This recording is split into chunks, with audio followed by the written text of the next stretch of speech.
आणखीन एक मोठी बातमी, माणिकराव कोकाटे यांची कृषी मंत्री पदावरून उचलबांगडी करून त्यांची क्रीडा मंत्रीपदी वर्णी लावण्यात आलेली आहे आणि या निवडीवर छावा संघटनेचे प्रदेश अध्यक्ष विजय कुमार घाडगे पाटील यांनी मात्र संताप व्यक्त केलेला आहे। कोकाटे यांच्या राजीनाम्याची मागणी असताना त्यांचं खातं बदलून एका असंवेदनशील मंत्र्याला पुन्हा एकदा सामावून घेतलेलं आहे। याचं स्पष्टीकरण अजित पवार यांनी महाराष्ट्राच्या जनतेला देण्याची मागणी घाडगे पाटील यांनी केली आहे। तसंच क्रीडा मंत्री निवड झाल्यामुळे रम्मी खेळून महाराष्ट्राच्या तरुण पिढीला बिघडवू नका असं आवाहन त्यांनी कोकाटे यांना केलेलं आहे।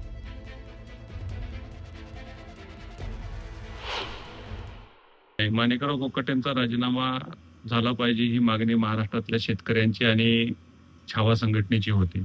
तुम्ही राजीनामा न घेता त्याची क्रीडा मंत्रीपदी त्या ठिकाणी तुम्ही नियुक्ती करताय, अतिशय चुकीचा निर्णय आहे। शेतकऱ्यांचा संताप या ठिकाणी, महाराष्ट्रातल्या जनतेचा संताप त्या मंत्र्याच्या बाबतीत आहे। अतिशय असंवेदनशील मंत्र्याला तुम्ही पुन्हा एकदा त्या ठिकाणी सामावून घेताय, हे कशासाठी करताय? अजितदादांनी आणि राज्याच्या मुख्यमंत्र्यांनी याचं स्पष्टीकरण महाराष्ट्रातल्या जनतेला दिलं पाहिजे।